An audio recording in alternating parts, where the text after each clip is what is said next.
It may be a new day for UCLA football, but it still looks like midnight out there to me.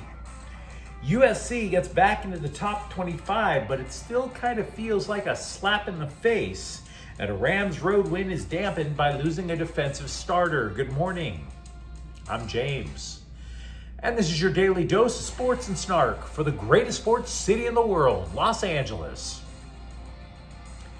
This is Faithful Angelenos Morning Report.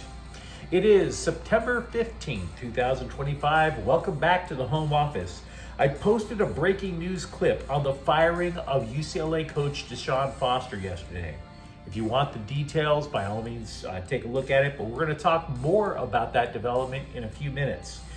Do you like being in the know about LA sports? Well, if you do, click the like button. Click the subscribe button. There's a notification bell. Hit that. It lets you know when we drop an update. Sharing is caring. Let people know we exist. And by all means, comment. Now, we have an expanded look at the scoreboard during football season. So let's get one thing out of the way. Dodgers 10, Scum Francisco 2. The Dodger magic number is down to 11. But the Rams defeated Tennessee 33-19. The Rams are 2-0. And I think it's fair to say early kickoffs on the East Coast had an effect on the Rams in the first half. Because the Titans, who could wind up getting the number one overall draft pick out of just sheer suckitude, led at halftime. Now, I would say that the reason was Matthew Stafford appeared hell-bent on getting Davante Adams more involved, and that led to a goofy interception late in the first half.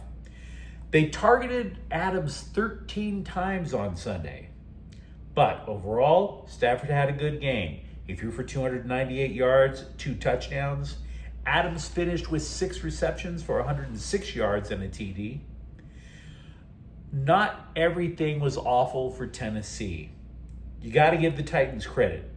They knew, for example, that the Rams' defensive line would overwhelm their offensive line.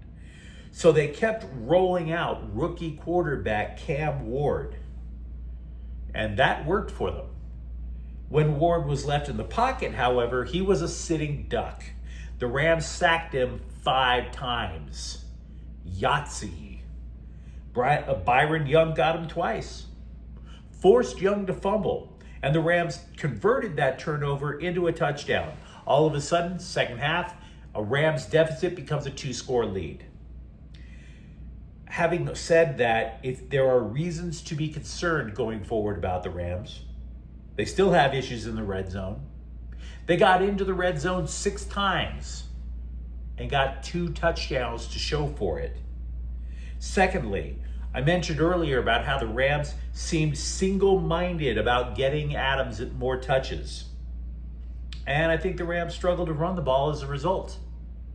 So let me know what you think, of course. Meanwhile, today, Philadelphia is in town to play the Dodgers at 7. Meanwhile, the Chargers are in Las Vegas at 7 tonight. And I have a sinking suspicion the Raiders can pull off the upset. There are many reasons to take the Chargers. That's obvious. Jim Harbaugh was the guy who punctured Pete Carroll's aura of invincibility when they were both coaching college. It's a quarterback-driven league, and absolutely Justin Herbert is better than Geno Smith. Here's, though, something that I learned from watching the NFL yesterday, and I will grant you, I could be guilty of overreading this. Did Herbert have all that time in the season opener because Kansas City doesn't have a pass rush? Huh?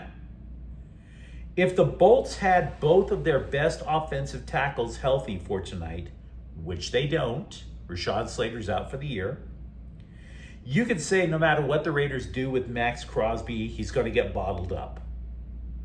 Max Crosby is going to be facing off with Trey Pipkins. Advantage Vegas. Secondly, who is going to guard the Raiders' Brock Bowers? If you've been a Charger fan for a long time, you know damn well what having an effective tight end can do. Antonio Gates would destroy Ben Oakland for years. Brock Bowers is a freaking monster at tight end Who's going to guard him? It's not going to be Denzel Perryman. He's out. So is safety Elijah Molden. Moreover, one thing I can promise you that I know works in the Raiders' favor. The team that goes on the road for 2 consecutive games, the second game, that team comes out flat as hell. The Chargers flew to Brazil. Now they're in Vegas. And the thing with the Raiders, for many years, you could get away with that, right? All you had to do was wait until the Raiders made an egregious mistake and beat themselves. The Chargers can't afford to make that wait this time. The coaching staff that Vegas has is far too intelligent. They didn't go cheapskate and hire Antonio Pierce this time. Pete Carroll is a damn good coach. Chip Kelly is now calling the offense. So I'm trying to level with you guys. The smart money is on the Bolts for a reason. I'm not suggesting you try to parlay this game into, generational wealth. But I kind of think the Raiders pull off the upset. So with that said, let's finally get to the news. So for UCLA football, everybody had a list of candidates to replace Deshaun Foster. Everybody. But keep in mind, when the scribes list their candidates, these are all names that they're pulling out of their rectums. That's a lot of digging. And I don't want to watch it.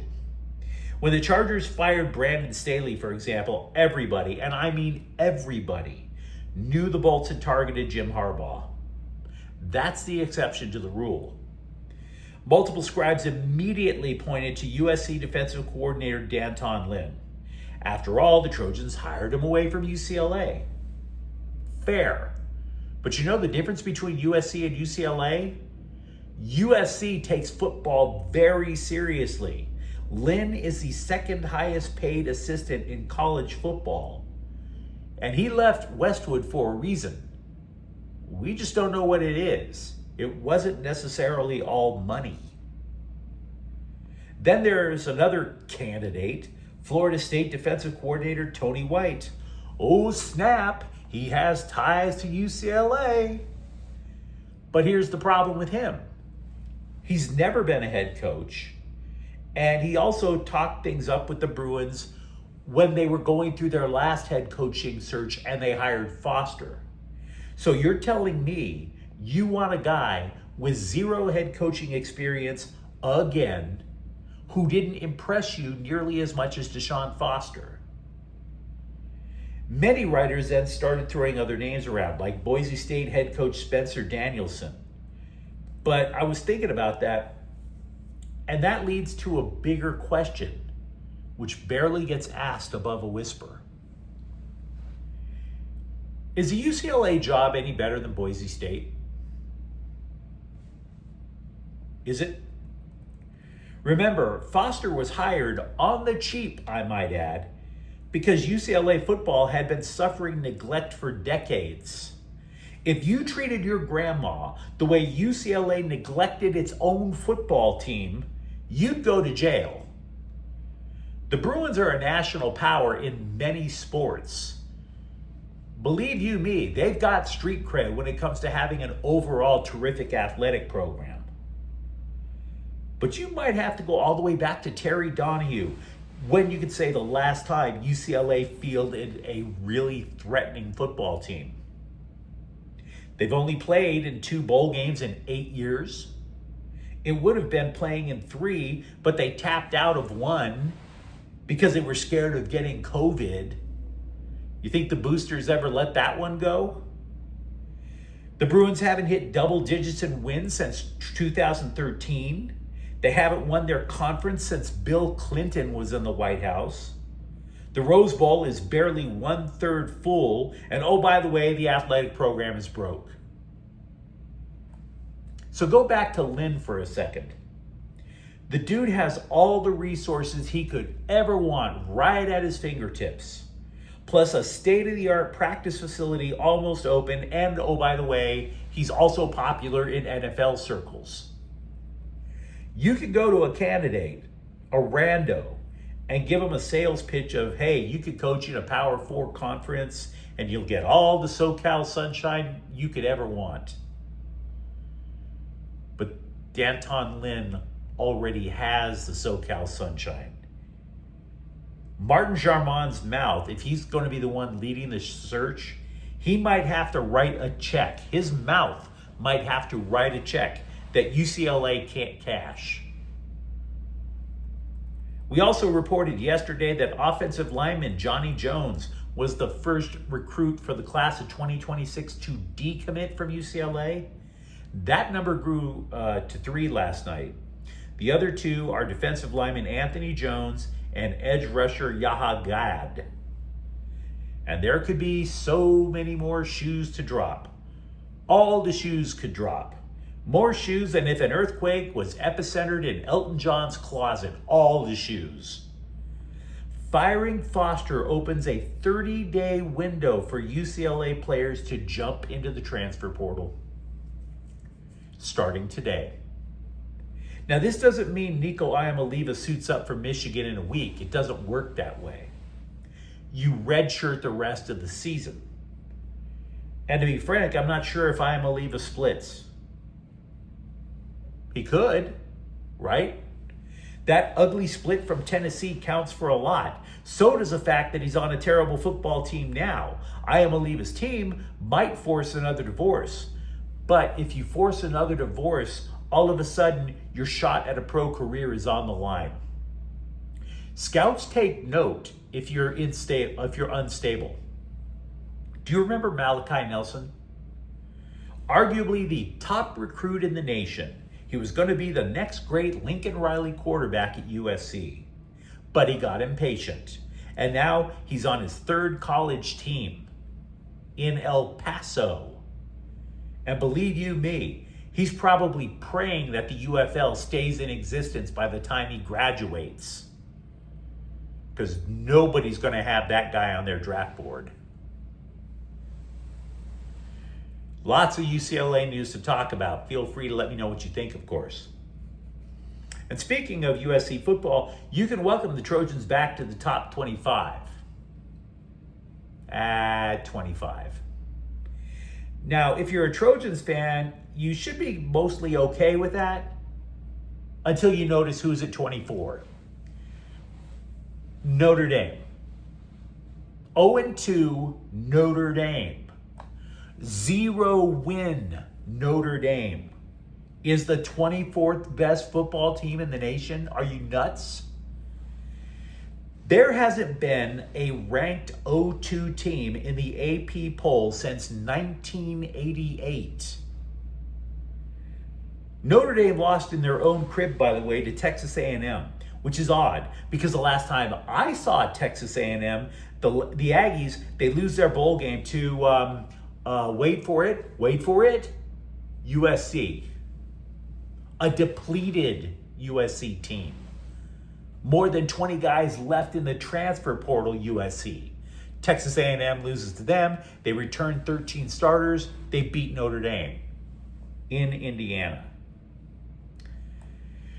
So if the Irish beat Purdue on Saturday, you'd have to assume they'd be top 10 all over again, right?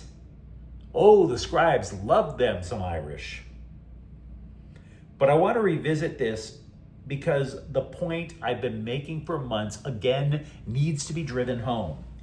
The Trojans may not be playoff material, but for Notre Dame to qualify or have any prayer of qualifying for the college playoffs this year, they need to beat USC. It's the only tough game that we know the Irish will have every year. Playing the military academies, playing Stanford ain't gonna cut it. And that means USC holds all the cards in negotiating to keep the battle for the jeweled shillelagh alive. Notre Dame needs USC to get to the college playoffs. USC does not. So, if the Trojans want to schedule that game in December, the Golden Domers better do the right thing to save their own depleted program and sign on the dotted line with a smile on their face. Not all the news was good for the Rams in Nashville yesterday. Starting cornerback Ahkello Witherspoon left the game with a broken clavicle. We don't know how long he's going to be out. Darius Williams filled in for the rest of Sunday. The Rams like to carry 4 cornerbacks, rotate 3, so you'd presume they're going to go bargain hunting on the free agent list this week. So, who is the best free agent cornerback available, you wonder? According to ESPN, it's former Charger Asante Samuel. The Athletic reports Dodger reliever Brock Stewart will begin a rehab assignment this week. If there was anything as a big name acquisition at the trade deadline this year, Stewart was it for the Dodgers. They got him from Mini Scrotum for James Outman. Stewart's had right shoulder inflammation for about a month. Quote, if I can knock it out in a few weeks and get back to help out the team leading up to the playoffs, it's great. That's the plan for sure, unquote. But you let me know what you think in the comments thread. Talk to me about what you believe is the future for UCLA football. And for that matter, are you cool with USC only being ranked 25 and a winless rival ranked ahead of them? If you enjoyed the update, don't forget to subscribe to Faithful Angelenos. We're talking LA sports every single day here. Thank you for watching. I'm James, and we'll be back tomorrow. Faithful Angelenos is a Kian Cortel Queso production. Take care.